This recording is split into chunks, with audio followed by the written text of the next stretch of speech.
हाँ दोस्तों, नमस्कार सभी को। एक बार फिर से आप सभी का स्वागत है कोणार्क ई लर्निंग में। और हम राजस्थान की मिट्टियाँ पढ़ रहे हैं, ठीक है ना। और मिट्टियों के अंदर जो अपने पीछे वाली क्लास हुई थी उसमें मैंने आपको बताया था कि मृदा का अपरदन कैसे होता है, मृदा क्या होती है, किसने परिभाषा दी थी, विज्ञान में क्या कहते हैं, और मृदा की कौन कौन सी संस्थाएं जो राजस्थान में चलती है, लवणीय मृदा क्या होती है, क्षारीय मृदा, सभी बेसिक कंसेप्ट मैंने आपको पढ़ा दिया था। और वैज्ञानिक आधार पर जो राजस्थान को 5 भागों में बांटा था, कौन कौन सी बांटा था याद होगा आपको। एरिडीसोल्स, एंटीसोल्स, अल्फीसोल्स, इनसेप्टिसोल्स और वर्टिसोल्स, ये 5 भाग मैंने आपको पढ़ा दिए थे। आज हम मृदा का भौगोलिक वर्गीकरण या परंपरागत विधियों के आधार पर या वनस्पतियों के आधार या उपजाऊ के आधार पर ध्यान रखना, मृदा को 9 भागों में बांटा गया। भौगोलिक वर्गीकरण पूछे कोई तो आप कितने भाग बताओगे? 9। देखो, हम मिट्टी के 9 भाग पढ़ रहे हैं। सबसे इंपॉर्टेंट यही है भाई, मृदा में और कुछ नहीं है। सबसे ज्यादा प्रश्न यहीं से ही आता है।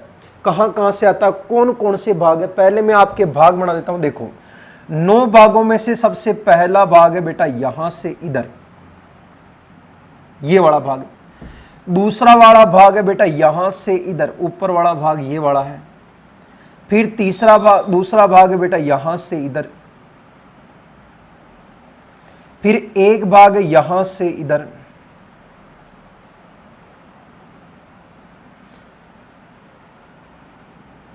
ये इस प्रकार से है।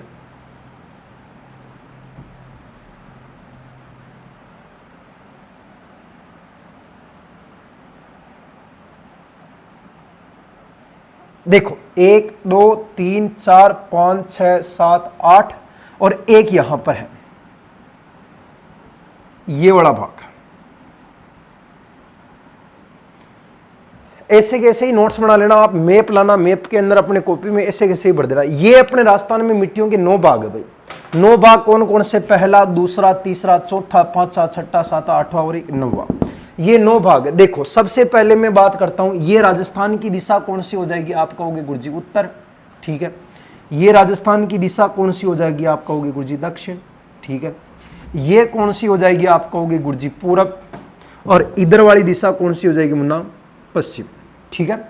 अब मैं एक एक मिट्टी की बात करता जाता हूं और उसकी विशेषताएं लिखता जाता हूं। देखो, ये राजस्थान की पश्चिमी साइड है, यानी मरुस्थल। मरुस्थल जहां होगा वहां मिट्टी कौन सी पाई जाती है गुरुजी? यहां मरुस्थलीय मिट्टी पाई जाती है, या इस मरुस्थलीय मिट्टी को शुष्क मिट्टी या रेतीली मिट्टी बोल देते हैं कई बार, रेतीली, या इसे आप लोग बलुई मृदा बोल देते हो।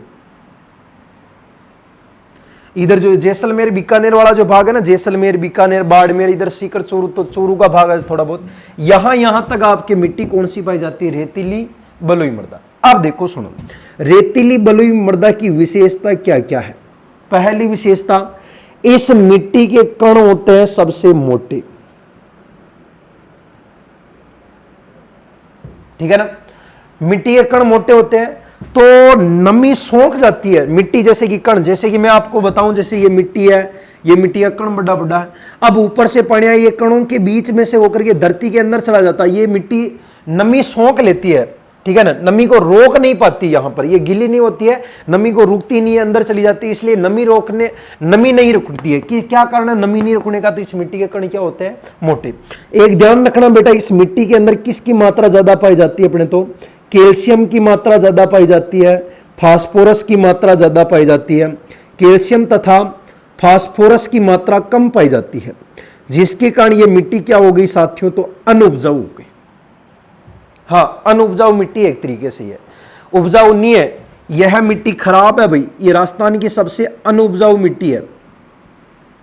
आप कह सकते हो राजस्थान की सबसे घटिया मिट्टी कौन सी है? तो रेतीली बलुई है। अब मूंगफली अच्छी होती है वैसे, कैल्शियम, इसमें नाइट्रोजन की मात्रा और ह्यूमस की मात्रा कम पाई जाती है। सॉरी, कैल्शियम और फास्फोरस तो पाया जाता है ज्यादा, सबसे ज्यादा पाया जाता है। और इसमें नाइट्रोजन और ह्यूमस, जो अपने अवशिष्ट जो होता है ना ह्यूमस, वो पाया जाता है सबसे कम, जिसके कारण ये मिट्टी हो गई अनउपजाऊ। देखो, रेतीली बलुई मिट्टी पश्चिमी राजस्थान में पाई जाती है। पहला प्रश्न तो ये, इस मिट्टी के कण क्या होते हैं? मोटे, जिसके कारण नमी नहीं सोखती है, नमी अंदर चली जाती है, नमी नहीं रहती है। कैल्शियम फास्फोरस की मात्रा ज्यादा पाई जाती है, जिसके कारण ये मिट्टी क्या होगी बेटा, अनउपजाऊ मिट्टी हो गई है। और इसमें नाइट्रोजन और ह्यूमस की मात्रा होती है कम। इस मिट्टी में प्रमुख फसलें कौन कौन सी, एक तो ज्यादा होती है मोठ, एक ज्यादा होती है बाजरा। मोठ तथा बाजरा यहां की प्रमुख फसलें होती है। ऐसे कैसे बना लेना इनको। देखो, मरुस्थल मिट्टी, रेतीली मिट्टी, बलुई मिट्टी पश्चिमी भाग में पाई जाती है मरुस्थल में। यह मिट्टी अनुपजाऊ होती है क्योंकि इस मिट्टी के कण होते हैं सबसे मोटे, फसलें होती है मोठ तथा बाजरा। यह मिट्टी में कैल्शियम और फास्फोरस की मात्रा ज्यादा पाई जाती है, नाइट्रोजन तथा ह्यूमस की मात्रा क्या होती है साथियों, कम होती है। इसी प्रकार से इसको लिख लेना, साथ ही साथ में आप मैं मिटाते जा रहा हूं यहां पर। फिर हम थोड़ा सा आगे आते हैं, यहां ये मिट्टी, इसी मिट्टी में ये जो मिट्टी पाई जाती है ना, ये वाली जो मैंने राउंड राउंड कर रखा, इस मिट्टी का नाम है लवणीय मिट्टी। कहीं बार पूछ लेता कहां कहां पर पाई जाती है। एक तो जिले का नाम है जालोर, एक जिले का नाम है बाड़मेर। जालोर तथा बाड़मेर में पाई जाती कौन सी मिट्टी, लवणीय मिट्टी। फिर यहां ये जो वाला भाग है ना, अर्धशुष्क हिमालय का पूर्वी भाग, पश्चिमी भाग, यहां पाई जाती है कौन सी मिट्टी, तो यहां पाई जाती है धूसर मिट्टी, या इसे कहते हैं बूरी मिट्टी, या इसे कहा जाता सीरोजम। सभी एक ही है, धूसर, सीरोजम, बूरी मिट्टी। इस मिट्टी की विशेषता क्या, धूसर मिट्टी, इसमें भी फास्फोरस की, नाइट्रोजन, अकार्बनिक पदार्थों की मात्रा कम पाई जाती, मिट्टी अनुपजाऊ है। यहां की फसलें ध्यान रखना मेन, धूसर मिट्टी की फसलें आपको पता होनी चाहिए बेटा। एक फसल तो ज्यादा कौन सी होती है गुरुजी, एक फसल तो होगी अपने तिल, और एक कौन सी होती है मूंग। यहां इस मिट्टी में जब ये बांगर प्रदेश बोलते हैं भाई से, बांगर, और इसी बांगर प्रदेश में जब अधिक मात्रा में आप सिंचाई करते हो ना, तब यहीं पर ही बनती है आपकी वो भूमि जिसे आप लोग कहते हो ना प्रतिभूमि, जोधपुर में है, ये यहीं पर बनती है। धूसर मिट्टी बांगर प्रदेश में है, अधिक मात्रा में सिंचाई करने पर यहां प्रतिभूमि का निर्माण करता है, जोधपुर के अंदर प्रतिभूमि ज्यादा पाई जाती है। ठीक है, तो यहां होगी धूसर, बुरी, सिरोजम। ये क्षेत्र है नागौर, सीकर, चूरू, झुंझुनू वाला क्षेत्र, पाली वाला क्षेत्र है पूरा का पूरा, यहां पाई जाती है। जैसलमेर, बाड़मेर, बीकानेर, सीकर तक वाले भाग में रेतीली, बलुई, या बाड़मेर, जालोर में कौन सी मिट्टी पाई जाती है, लवणीय मृदा। ठीक है, यहां पाई जाती है लाल लोमी, दक्षिणी अरावली पर लाल लोमी। लाल रंग होने का कारण क्या है, कहीं बार एग्जाम में पूछ लेता है, लाल रंग का कारण क्या है, आयरन की मात्रा ज्यादा पाई जाती है बेटा। आयरन जब नमी और वायु के संपर्क में आता तो जंग लग के उसका रंग लाल पड़ जाता, जिसके कारण यहां लाल लोमी मिट्टी, दक्षिणी अरावली या दक्षिणी राजस्थान कह सकते हो। यहां प्रमुख रूप से फसल कौन सी है गुरुजी, फसल ध्यान रखना बेटा, यहां की फसल का नाम है मक्का। कौन सी होती है, मक्का। तो लाल लोमी मिट्टी, दक्षिणी अरावली या दक्षिणी राजस्थान, ये उदयपुर संभाग आ गया, पूरा का पूरा सिरोही आ गया। लाल रंग की मात्रा ज्यादा होने के कारण यहां आयरन की मात्रा होती है, लाल रंग, और फसल कौन सी होगी, मक्का। इसके यहां ये वाला जो भाग है यहां पाई जाती है लाल काली, डूंगरपुर हुआ, बांसवाड़ा हुआ, चित्तौड़, प्रतापगढ़ वाला जो मध्य प्रदेश के साथ सीमा बनाते, यहां फसल पूछ लेता कहीं बार बेटा, अजवाइन,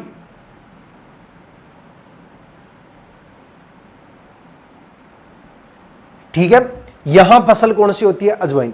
यहां उत्तरी और मध्य अरावली में यहां पाई जाती है लाल पीली, यहां फसल होती है ज्वार, तिल, ये फसलें ज्यादा होती है। उधर जयपुर तक फैली हुई है, जयपुर अजमेर तक फैली हुई है, जयपुर अजमेर भीलवाड़ा टोंक सवाई माधोपुर तक फैली है मिट्टी। ज्वार तिल होती है यहां पर लाल पीली में। तो यहां हो गई लाल पीली, यहां होगी लाल लोमी, और यहां कौन सी होगी, लाल काली। देखो, पहली मिट्टी मरुस्थल में है, मरुस्थलीय, इसका नाम रेतीली है, इसी को कहते हैं बलुई मिट्टी। फिर इसके इधर आओगे धूसर, बुरी, सिरोजम मिट्टी, ये सबसे अनुपजाऊ मिट्टी है। फिर नीचे आओगे इधर बाड़मेर जालौर में कौन सी है, लवणीय मृदा। फिर दक्षिणी राजस्थान में आओगे, लाल रंग की आयरन की मात्रा फसल मक्का। फिर इधर ये दक्षिणी राजस्थान बिल्कुल डूंगरपुर, बांसवाड़ा, प्रतापगढ़, चित्तौड़ वाला भाग में लाल काली फसल अजवाइन। फिर ऊपर है लाल पीली उत्तरी और मध्य अरावली में अजमेर, टोंक, सवाई माधोपुर, भिलवाड़ा, राजसमंद का भाग, जयपुर सीकर तक फैली हुई है जवार और तिल। यहां पाई जाती है काली रेगूर।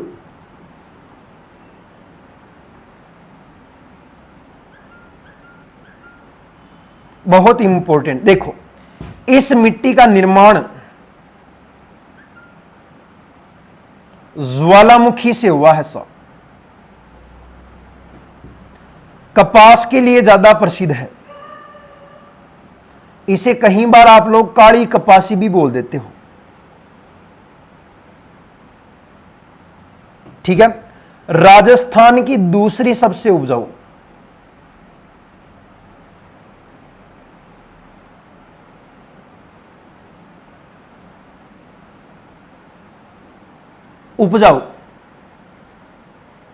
विस्तार हाड़ौती भाग,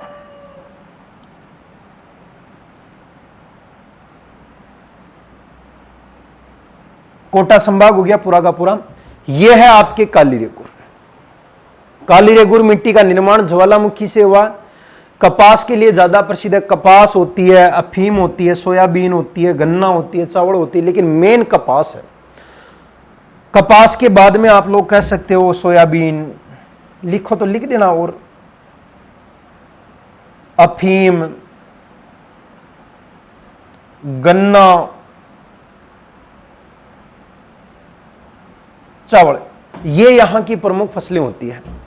काली रेगुर हाड़ौती बाग में पाई जाती है। निर्माण ज्वालामुखी से हुआ है। कपास के लिए प्रसिद्ध है तो काली कपासी, सोयाबीन, अफीम, गन्ना, चावल। ये राजस्थान की दूसरी उपजाऊ, पहली कौन सी है, जलोढ़ कच्छारी।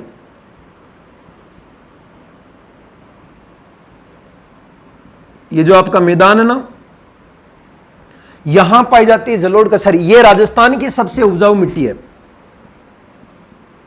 राजस्थान की क्या, पूरे भारत की उपजाऊ मिट्टी है,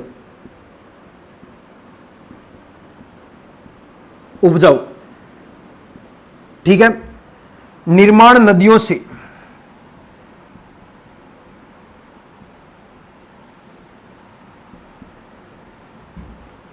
फसलें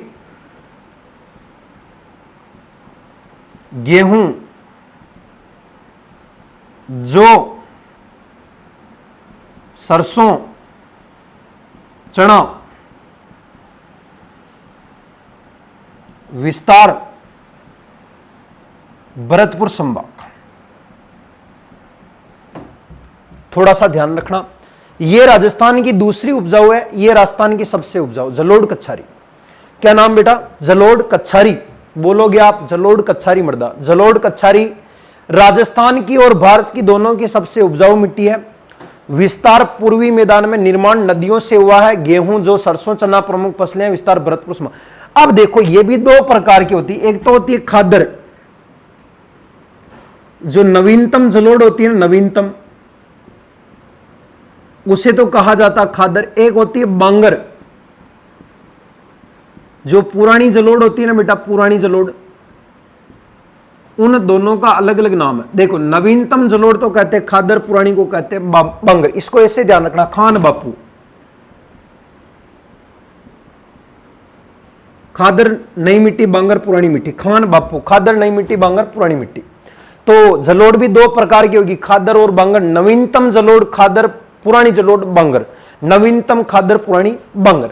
अब ये राजस्थान का सबसे उत्तरी भाग है, ये वाला भाग इधर,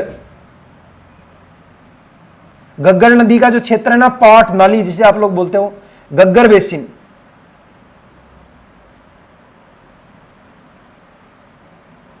यहां मिट्टी पाई जाती है बेटा अपना भूरी कच्छारी।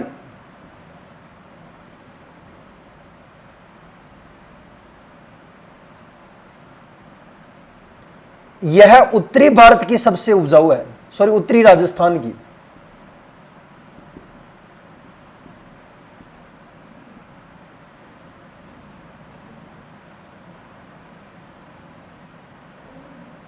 उपजाऊ, यहां की कहीं बार फसल पहुंच लेता है। बासमती चावल पूरे विश्व में प्रसिद्ध है भाई। गग्गर बेसिन के बासमती चावल पूरे विश्व में प्रसिद्ध है। यानी गग्गर बेसिन में भूरी कछारी मिट्टी पाई जाती है और यहां पर यह उत्तरी राजस्थान की सबसे उपजाऊ मिट्टी है। और यहां की जो प्रमुख फसल की बात करें साहब तो वो कौन सी होगी? बासमती चावल हो जाएगी। तो ये राजस्थान का 9 भाग है। आप इसे एक बार वापस रिवाइज करो। देखो, पश्चिमी भाग में मरुस्थल पाया जाता, मरुस्थलीय मिट्टी, रेत पाया जाता, रेतीली या इसे कहते हैं बलुई मिट्टी। यहां पर फसल कौन सी होती है? एक तो होती कौन सी? मोठ। मोठ के बाद में कौन सी होती है? बाजरा। यह सबसे अनुपजाऊ मिट्टी है।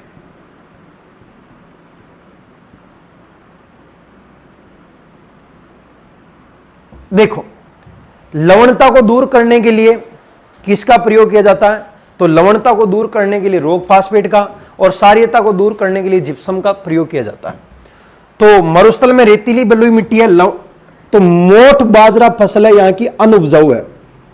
फिर बाद में जालोर बाड़मेर में कौन सी है? लवणीय। फिर इधर अर्ध शुष्क मरुस्थल में दूसर, भूरी और सीरोजम यहां की फसल होती है। तो तिल, और एक कौन सी होती बेटा? मूंग। फिर बाद में दक्षिणी राजस्थान, दक्षिणी अरावली में मिट्टी का रंग क्या होता है? लाल। नाम क्या हो गया? लाल लोमी। फसल कौन सी होगी? मक्का। दक्षिणी राजस्थान में कौन सी है? लाल पीली फसल कौन सी होगी? अजवाइन। डूंगरपुर बांसवाड़ा वाला भाग आ गया। फिर उत्तरी अरावली और मध्य अरावली में कौन सी होगी? लाल पीली फसल, जवार, तिल और मक्का। दक्षिणी पूर्वी पठार में कौन सी होगी? काली रेगुर, जिसका निर्माण पूछे तो किससे हुआ है? ज्वालामुखी से। और यह कपास के लिए प्रसिद्ध है, इसे कहा जाता काली कपासी। राजस्थान की दूसरी सबसे उपजाऊ और विस्तार कहां पर है? हाड़ौती, कोटा संभाग। प्रमुख फसलें कौन कौन? सोयाबीन है, अफीम है, गन्ना है, चावल है। सोयाबीन है, अफीम है, गन्ना है, चावल है। सोयाबीन, अफीम, गन्ना और चावल। और पूर्वी मैदान में अगर कोई मिट्टी पूछे तो आपकी मिट्टी का नाम होगा बेटा जलोढ़ कछारी। कौन सी बोलोगे बेटा? जलोढ़ कछारी। यह राजस्थान की और भारत की सबसे उपजाऊ मिट्टी है।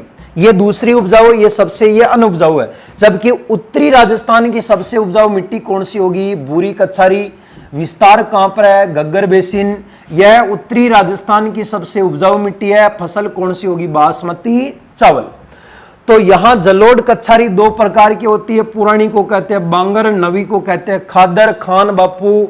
और यहां इसका निर्माण नदियों से होता है। फसलें होती गेहूं, जौ, सरसों, चना। और विस्तार पूछेगा तो कहां पर बताओगे बेटा? भरतपुर संभाग। तो आप सभी इसका एक बार स्क्रीनशॉट ले लो, ठीक है ना। ये राजस्थान में मृदा थी, ठीक है ना, जो मैंने आपको 2 क्लासों के माध्यम से पढ़ाया। मृदा, पहले मैंने मृदा का वैज्ञानिक वर्गीकरण, अब मैं आपको पढ़ाया भौगोलिक वर्गीकरण 9 भागों के अंदर कहां कहां पर। यही सबसे इंपॉर्टेंट है। क्षेत्र ध्यान रखना, वापस बता रहा हूं। पूर्वी भाग, पश्चिमी भाग में रेतीली बलुई, अर्धशुष्क मरुस्थल में धूसर भूरी कछारी, धूसर भूरी सिरोजम, बाड़मेर जालोर में लवणीय, दक्षिणी अरावली में लाल लोमी, उत्तरी मध्य में लाल पीली, दक्षिणी राजस्थान में लाल काली, दक्षिण पूर्व में काली रेगुर, पूर्वी राजस्थान में जलोढ़ और उत्तरी राजस्थान में कौन सी? भूरी कछारी। सबसे उपजाऊ जलोढ़, दूसरी उपजाऊ काली रेगुर, उत्तरी राजस्थान की उपजाऊ भूरी कछारी। और आयरन की मात्रा किसमें ज्यादा? लाल लोमी मिट्टी में ज्यादा। अब बताओ कि भाई मृदा में क्या प्रॉब्लम है? अरे भाई क्षेत्र ध्यान रखना है और कुछ ना है। देख लो एक बार, और यूं क्यों फोटोकॉपी कर लो था कॉपी के अंदर, ठीक है। तो मृदा का टॉपिक भी अपने पूरा हो चुका है, ठीक है दोस्तों। सभी खुश रहा करो, कुछ नहीं लेके जाना है। और इसके नोट्स व्यवस्थित बना लेना आप सभी। और मिलते हैं वापस अगली क्लास में और नई और धमाकेदार अंदाज में, ठीक है दोस्तों। नमस्कार। आप सभी एक बार इसका स्क्रीनशॉट ले लो।